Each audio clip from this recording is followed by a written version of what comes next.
सत श्री अकाल जी सारे नूं। मैं अमनदीप कौर गुरुग्राम कॉलेज तो तुहाडी पंजाबी दी लेक्चर स्वागत करती हां जी। तुहाडा अज दी साडी इस पंजाबी दी ऑनलाइन क्लास दे विच अज असीं इत्थे BA सैकेंड ईयर दी पंजाबी दी ऑनलाइन क्लास जिहड़ी लैके हाज़र हुए हैं जी। BA सैकेंड ईयर दी पंजाबी दी ऑनलाइन क्लास दे विच जिद्दां कि तुहानूं पिछे पता ही है कि असीं जिहड़ी तुहाडी मध्यकाल की चोनवी पंजाबी कविता जी काव्य संग्रह उसकी शुरुआत की हुई है जी। इस दे विच जिहड़ी असीं जिहड़ी पिछलियां क्लासां सी तुहाडीआं उस दे विच वारिस शाह जी नूं पढ़िया। वारिस शाह जी की लिखी हुई हीर जिहड़ी सी उसनूं असीं जिहड़ा उस किस्से नूं असीं पूर्णता वल लैके गए। वो किस्सा पूर्ण तौर पर असीं पढ़िया ते उस तो बाद वारिस शाह तो बाद जिहड़े साडे कोल तुहाडी जिहड़ी सिलेबस के आधार पर तुहाडी इस बुक दे विच अगले कवि हैं वो हैं जी नजाबत। नजाबत जिहड़े कि वीर रसी कवि हैं ते नजाबत के द्वारा लिखी हुई नादर शाह की वार जिस दे विचों कि करनाल की जिहड़ी लड़ाई आ उस नूं लैके असीं तुहाडी अज दी इस क्लास दे विच हाज़र हुए हैं। इस क्लास दे विच नजाबत जिहड़े कवि आ वीर रसी कवि आ उन्हां दी रचना नूं असीं जिहड़ा चंगी तरह पढ़न की कोशिश करांगे। सो जिहड़े ये नजाबत आ नजाबत जी के बारे कुछ जिहड़ा वेरवा मैं तुहाडे सामने लिखिया होया है। पहला चलते हैं जी इस वेरवे वाल कि नजाबत जिहड़े हैगे आ पंजाबी साहित्य का एक प्रसिद्ध वीर रसी कवि जिहड़ा है वो नजाबत जिहड़ा मन्निया जाता है। कहते जिहड़े नादर शाह की जिहड़ी वार आ इन्हां दी बहुत ज़्यादा प्रसिद्ध हुई आ। चंडी इस तो पहला गुरु गोबिंद सिंह जी की लिखी हुई चंडी की वार जिहड़ी बहुत प्रसिद्ध वार जिहड़ी मन्नी गई है। उस तो बाद नादर शाह की वार जिहड़ी हैगी आ उसनूं भी जिहड़ी प्रसिद्धि आ वो प्राप्त हुई है। बाबा बुद्ध सिंह जिहड़े एक लेखक ने बाबा बुद्ध सिंह जिहड़े हैगे आ वो नजाबत के बारे की कहते आ। कहते नजाबत कवि मटीला हरला दा वसनीक सी। नजाबत कवि मटीला हरला दा वसनीक सी। जात दा हरल राजपूत सी। जात का हरल जिहड़ा राजपूत सी। 19वीं सदी के शुरू में नजाबत बारे कहते आ नजाबत कवि मटीला हरला दा वसनीक सी ते जात दा हरल राजपूत सी। 19वीं सदी के शुरू में इसका समा सानू जापदा है। उही समा रणजीत सिंह दे महाराजा रणजीत सिंह दे पंजाब के उत्ते अपना सिक्का जमाउण दा समा भी मन्निया जाता है। हरल राजपूत आ जी ते इहदा समा जिहड़ा है 19वीं सदी जिहड़ी आ उदों दा जापदा आ ते महाराजा रणजीत सिंह दे समय जिहड़ा महाराजा रणजीत सिंह का समा सी जदों उन्होंने अपना सिक्का जमाया सी उही समा सानू इन्हां दा जापदा है। फिर कहते जी इन्हां दी वार आ वो लोकां नूं जुबानी जिहड़ा बहुत ज़्यादा याद हो चुकी है।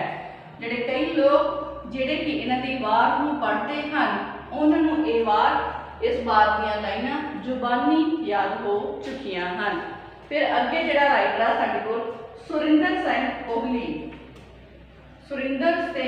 कोहली जिहड़े आ वो नजाबत बारे की कहते आ। कहते नजाबत जिहड़ा है उसने नादर शाह दे सुरिंदर सिंह कोहली का मनना है कि नजाबत ने नादर शाह दे हल्ले तो थोड़ा चिर नजाबत जिहड़ा है वो नादर शाह दे हल्ले तो थोड़ा चिर पिछों होया जापदा है।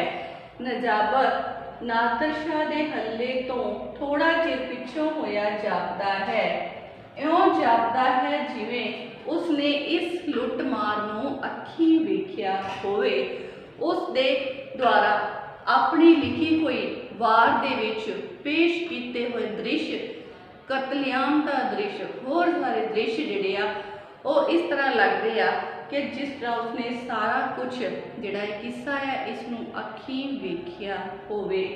फिर कहते ये एक जिहड़ी वार आ नजाबत की जिहड़ी लिखी हुई वार नादर शाह की वार एक सफल जिहड़ी वार आ वो मन्नी जाती है, इसनूं सफल वार मन्निया जाता है। इस वार की शुरुआत जिहड़ी आ मंगलाचरण तो की है। वार दे मंगलाचरण तो पिछों वार जिहड़ी आ उस दे मंगलाचरण तो पिछों युद्ध का मूल कारण जिहड़ा नादर शाह की वार आ उस जो भी लड़ाई हुई आ उस दे युद्ध का मूल कारण कहते कल ते नारद जिन्हों मिथिहासिक जिहड़ा वो पात्र मन्निया जाता है। कल ते नारद जिहड़े मिथिहासिक पात्र हैं इन्हों इस लड़ाई का कारण मन्निया जाता है। कल ते नारद जिन्हों लड़ाई के युद्ध के देवते भी मन्निया जाता है, कहते इन्हों ही इस युद्ध के मिथिहासिक जिहड़ा पात्र आ वो मन्निया जाता है। फिर कहते इस जिहड़ी वार आ उस दे विच कल ते नारद दी एक दो जिहड़ी गल आ वो कहते कल कहती है जिहड़ा है नारद जिहड़ा है गुस्से विच आके कल नूं कहता है, नारद गुस्से विच आके कल नूं कहता है मेथों नी भरिंदी तेरी चट्टी, मेथों नहीं भरिंदी तेरी यह चट्टी, जा टुर जा पेके अपने घर केरी पट्टी मतलब दोनों की आपस में नोक झोंक है जी। फिर कहते कल उसनूं कहती है कल आखदी वे नारदा तैनू की भलिआई घरों जनानी टोरनी खूबी नहीं खाई। सो इस तरह कल ते नारद जिहड़ा है उन्होंने आपस दे विच जिहड़ी है नोक टोक जिहड़ी है हुंदी है। फिर जिहड़ा नजाबत आ उस इस लड़ाई का मूल कारण जिहड़ा है तीवीं ते मर्द के झगड़े नूं ही मनदा है। वो कल दे कोलों कई गल्लां जिहड़ियां हन वो इस जिहड़ी हैगी आ वार दे विच कहाउंदा भी है। फिर कवि ने इस वार दे विच युद्ध के दृश्य नूं बहुत ही सोहने ढंग नाल बड़े ही कमाल के ढंग नाल जिहड़ा युद्ध का दृश्य उसनूं वर्णन किया है। इंज लगता है इंज लगता है जिवें इस युद्ध नूं उसने अखीं वेखिया होवे। युद्ध दीयां कुछ लाइनां मैं पहला तुहाडे नाल साझियां करांगी, फिर आपां इहदी प्रसंग सहित व्याख्या दे वल भी चलांगे। कहंदे कुछ दोही दली मुकाबला रण सूरे गड़कण चढ़ तोपां गड्डी लदियां गड्डी टुकियां लख संगल खड़कण ओ दारू खांदियां कोहली मन गोले रड़कण ओ दाग पलीते छड्डियां वांग बदल कड़कण। ते जिहड़ा नजाबत है उसने इस तरह इस जिहड़ी हैगी आ वार आ इहदे विच जिहड़ा युद्ध का दृश्य साडे सामने जिहड़ा पेश कीता है। फिर जदों मुजफ्फर शाह तबाचा इहदे विच बहुत सारे जिहड़े सूरमे आ लड़ाई जंग के मैदान में आउणगे भी, जिसनूं असीं नाल दी नाल पढ़न की कोशिश करांगे। एक सूरमा इहदे विच आउंदा है जी जिन्हों मुजफ्फर शाह तबाचा कहा जाता है। कहते शाह तबाचे के बारे गल करते हुए कहता वो शाह तबाचे नूं छड्डियां सिर लगी कारी उस युदा कीती तुड खोपरी सण मगज उतारी जिवें मटकी पन्नी गुजरी चादही खिलारी दोवें दीवे विसवे सौ पही गुबारी। सो इस तरह ਜਿਹੜਾ ਨਜ਼ਾਬਤ ਆ ਉਸਨੇ ਬਹੁਤ ਹੀ ਸੋਹਣੇ ਢੰਗ ਨਾਲ ਜਿਹੜੀ ਵਾਰ ਲਿਖੀ ਆ ਤੇ ਜਿਹੜਾ ਇਸ ਵਾਰ ਦੇ ਦ੍ਰਿਸ਼ ਨੂੰ ਬਹੁਤ ਹੀ ਸੋਹਣੇ ਢੰਗ ਨਾਲ ਉਹਨਾਂ ਨੇ ਸਾਡੇ ਸਾਹਮਣੇ ਪੇਸ਼ ਵੀ ਕੀਤਾ ਆ। ਹੁਣ ਨਾਲ ਦੀ ਨਾਲ ਅਸੀਂ ਇਸ ਵਾਰ ਦੀਆਂ ਕੁਝ ਲਾਈਨਾਂ ਪੜਾਂਗੇ, ਪ੍ਰਸੰਗ ਸਾਹਿਤ ਵਿਆਖਿਆ ਵੀ ਕਰਾਂਗੇ। ਸੋ ਚੱਲਦੇ ਹਾਂ ਜੀ ਸਾਡੀ ਇਹਨਾਂ ਲਾਈਨਾਂ ਦੇ ਵੱਲ ਕਿ ਜਿਹੜਾ ਨਾਦਰ ਸ਼ਾਹ ਉਹ ਜਿਹੜੀ ਹੈਗੀ ਆ ਨਜ਼ਾਬਤ ਜਿਹੜਾ ਹੈ ਉਹ ਆਪਣੀ ਵਾਰ ਦੇ ਵਿੱਚ ਕਰਨਾਲ ਦੀ ਜਿਹੜੀ ਲੜਾਈ ਆ ਉਸ ਨੂੰ किस तरह जिहड़ा पेश करता है, करनाल की लड़ाई का दृश्य किस तरह का साडे सामने लैके आउंदा है। सो हुण असीं ओह चलांगे जी उस दृश्य दे वल। हाँ जी चलदे जी असीं अपनी इस वार दे वल। की कहंदा है नजाबत, इहदा नजाबत दी हैगी है जी ये करनाल दी लड़ाई जिहड़ी हैगी आ नजाबत ने पेश की है। करनाल की लड़ाई कहते दोही दली मुकाबला, दोही दली मुकाबला रण सूरे गड़कण, दोही दली मुकाबला रण सूरे गड़कण। अगे चढ़ तोपा गड्डी टुकियां, चढ़ तोपा गड्डी टुकियां, गड्डी टुकियां चढ़ टोपा गड्डी टुकियां लख संगल खड़कण, लख संगल खड़कण, लख संगल खड़कण। ओ दारू खांदियां कोहलियां, ओहो दारू खांदियां, ओ दारू खांदियां कोलियां, कोलियां ओ दारू खांदियां कोलियां। मन गोले रड़कण, मन गोले रड़कण, मन गोले रड़कण। ओ दाग पलीते छड्डियां, ओहो दाग पलीते, ओहो दाग पलीते छड्डियां, ओहो दाग पलीते छड्डियां। वांग बदल रड़कण, वांग बदल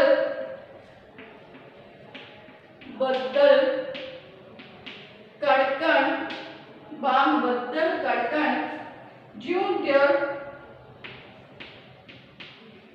ज्यों दर खुले दोज़खां, खुले ज्यों दर खुले दोज़खां। मुंह भारी भड़कण, मुंह भारी भड़कण। अगे जी ज्यों झांबे मारे पंखरू, ज्यों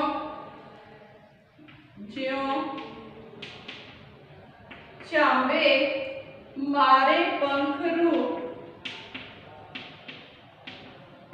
जो झांबे मारे पंख नूं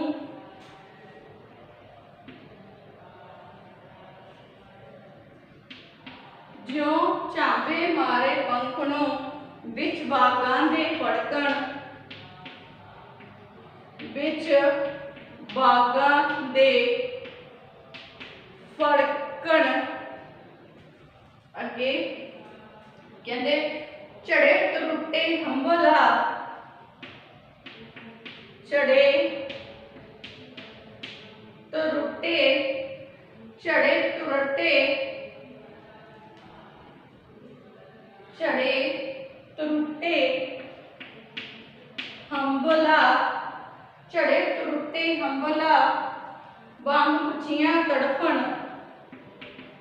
वांग मच्छियां फड़कण, वांग मच्छियां फड़कण,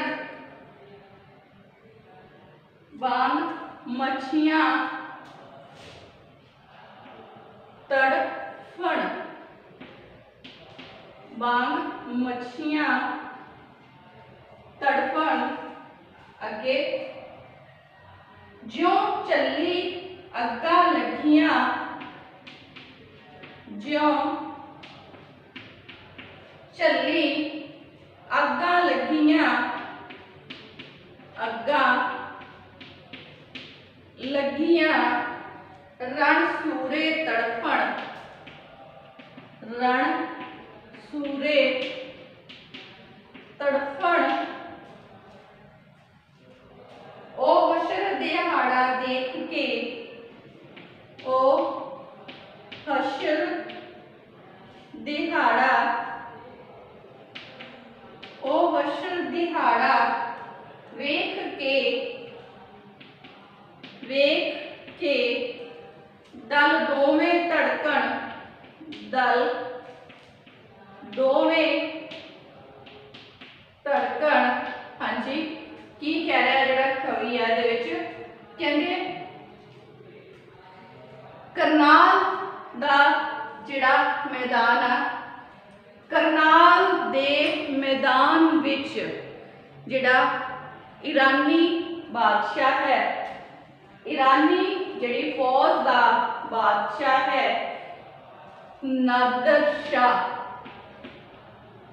नादर शाह ईरानी, नादर शाह जिहड़ा है ईरानी अते हिंदुस्तान दे बादशाह, अते हिंदुस्तान दे बादशाह, हिंदुस्तान दे बादशाह मुहम्मद शाह रंगीला,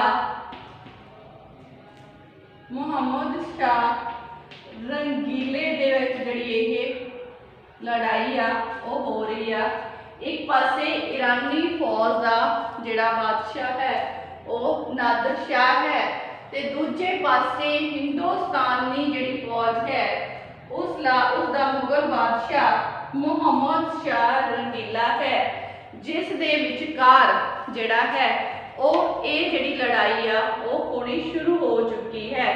दोहां दे विच जिहड़ा मुकाबला है वो शुरू हो चुकिया है, ते इस जिहड़ा मुकाबले दा हाल जिहड़ा भयानक जिहड़ा मुकाबला आ हो रहा है, उहदे विच की हो रहा है, कहते दोही दली मुकाबला रण सूरे गड़कण, दोहां ही दलों दे विच मुकाबला शुरू हो चुका है, ते युद्ध दे मैदान विच दोनों ही तरफां दे बहादुर सूरमे जिहड़े आ वो गड़क रहे हन।